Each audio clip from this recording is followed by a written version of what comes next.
Играешь в танки? Подписывайся на мой канал Индомитовод и обязательно прожимай колокольчик.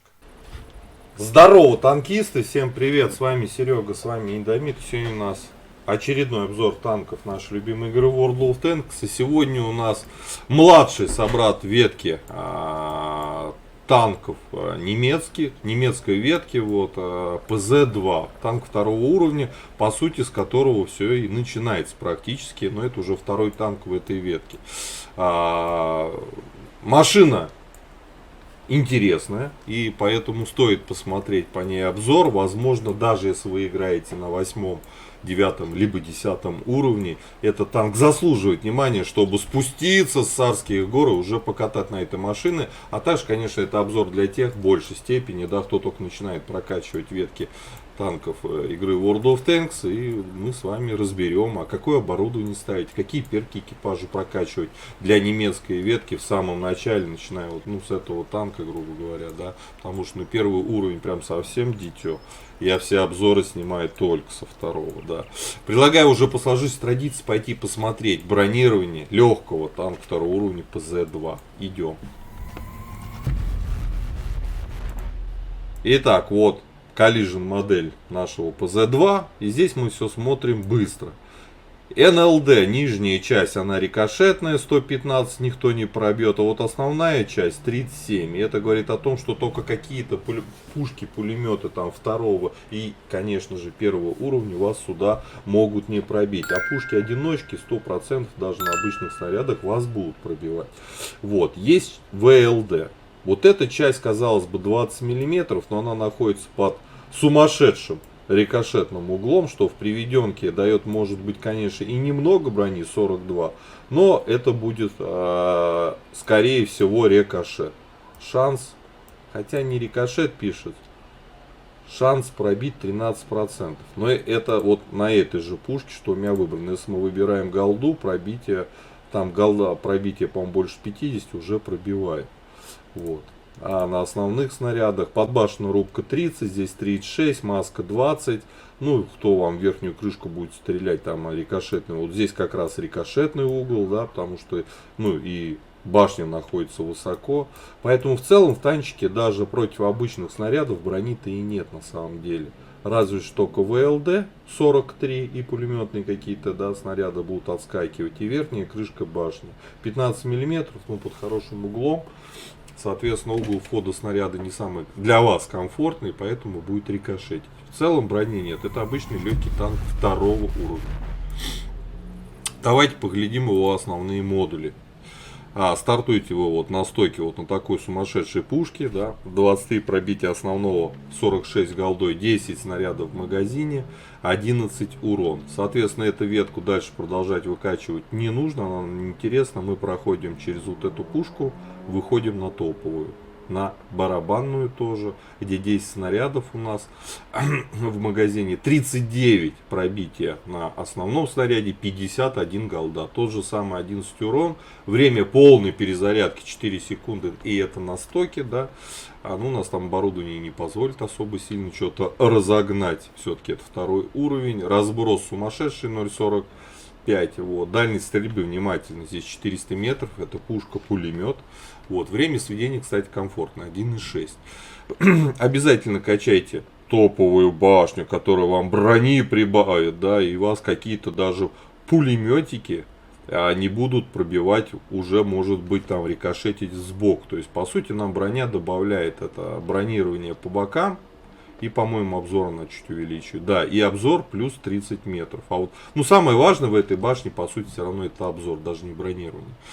Двигатель однозначно нужно качать, тем более все равно это идет на следующую ветку направления. Но шасси улучшенное вам позволит на месте лучше крутиться. А я вам сразу скажу, танчик не быстрый, не молния. И он достаточно вяло крутится на месте, и вперед тоже едет не очень быстро. Поэтому вот эти два модуля для него очень важны. Вот. По оборудованию, что сюда ставить? Как вот только что сказал, вот смотрите, мобильность 44 вперед, 17 назад, всего лишь 18 лошадей на тонну. Поэтому ставите однозначно турбину. Все, больше сюда ничего не нужно ставить. Может еще заходить просветленная оптика, увеличите себе обзор. Но без турбины он будет совсем не ехать. Прям ну очень медленно едет. Поэтому ставьте турбину. По снарядам. Основной снаряд здесь у нас бронебойный. Скорость полета 900. Такой средний показатель, в принципе, неплохой. А вот голда у нас подкол, подкалиберный, летит 1125 метров, и это очень прикольно. То есть вот скорость полета на голде здесь комфортная. Отстреливать подвижные цели, конечно, гораздо удобнее. Из снаряжения самое правильное будет поставить сюда ремку, чтобы быстрее сниматься с поломанной гусли, если вам ее собьют, каточек.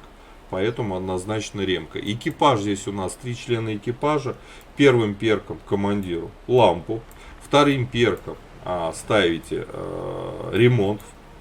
Вернее, первым перком всем остальным ремонт. Вторым перком всем боевое братство. Дальше качаете, как показано в таблице. Вот. Поставили мы вот такое вот оборудование турбину. И у нас скорость стала невероятная. Вот сейчас стало 44, потому что у меня турбина. Так-то 40 вообще, что я вам говорю. 40 км в час. А вот с турбиной 44 вперед. И все равно это мало. И даже вот с турбиной 18 лошадей на тонну, все равно даже с турбиной вяло едет вперед. Кстати, у ВН пушки еще хотел глянуть. Минус 10 градусов. То есть достаточно комфортный УВН у нас на этой пушечке, на этом танчике. Вот, по ХП. Где у нас? По ХП 340 маловато, но это и легкий танк. Вот, по незаметности у меня у экипажа еще не вкачан у всех на 100% перк незаметности, но даже при всем при этом неподвижной машины почти 30%, движение 21%, что вполне себе неплохо, да. Обзор почти 300 метров, плюс у меня штрафы, у вас такого не будет, у вас будет где-то там 326 метров обзор. У меня штраф, потому что я экипаж снял с десятки легкого танка и посадил его сюда, и поэтому у меня небольшие штрафы. Вот, предлагаю уже отправляться в бой, посмотреть, как он играется в бою, комфортно, некомфортно, можно на нем быстро пройти эту ветку, на 3-й уровень пересесть, так что погнали, вперед. Так, попали к единичкам на обзоре на нашем ПЗ-2. Да мы тут имба получаемся. Вот. Танк проходится быстро, это 2-й уровень. По сути, это один бой. И вы уже выкачите, наверное, все модули, потому что X надо всегда за первый бой. Так, ну я прям сразу голду подключу для лучшего пробития. Так, турбинку мы поставили, и все равно даже с турбинкой, ну, скорость такая себе перемещение. Помним, брони у нас нету, ПЗ-2 танк без брони.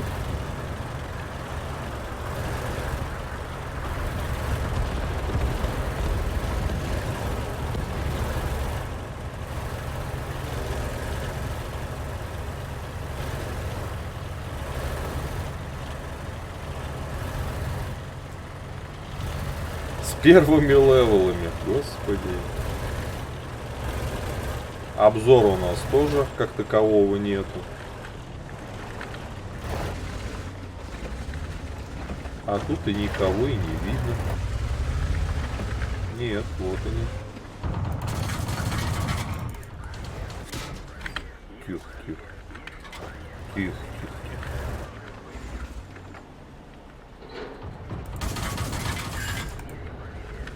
Вот.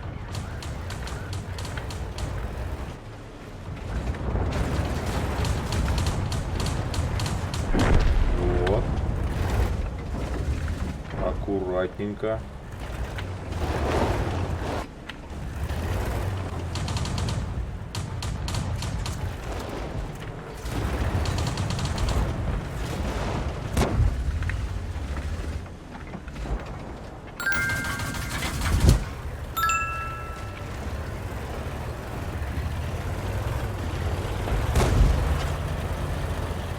Тихо. Надо настреливать.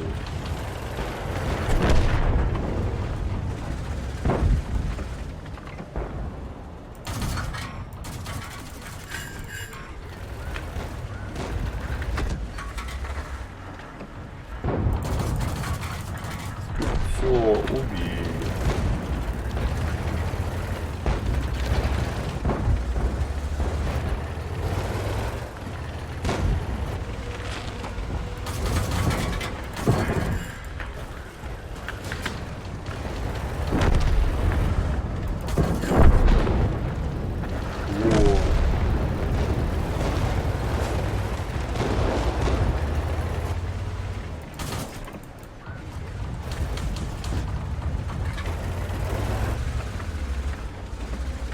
Пушки не гнется нифига.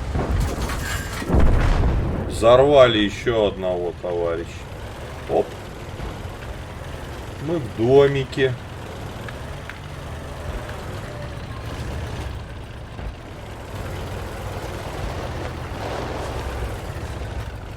Команда наша ведет вроде. Хотя на базе никого, и это плохо.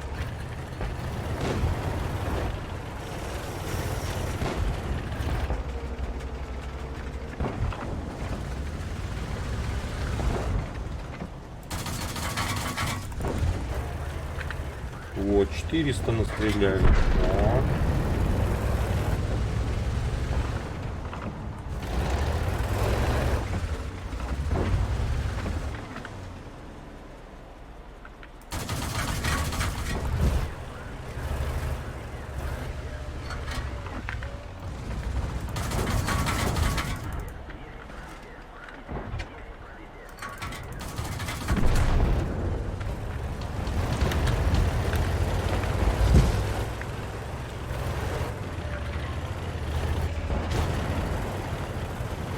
И мы фуловые, кстати говоря. Видите?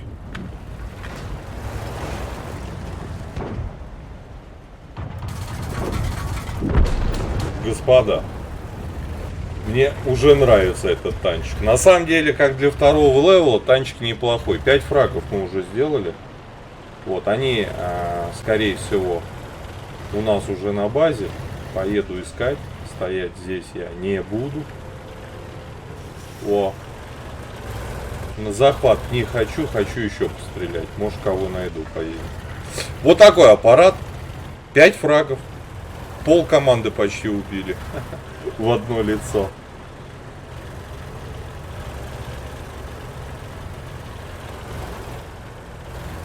Все, на захват стали наши. Нет бы поехать постреляться. Короче.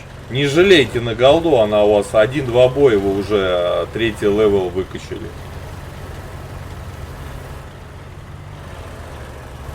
Ну где вы? Вражены. Один остался. Вражен. Все, захват. Ну и ладно. 736 урона мы сделали на танке.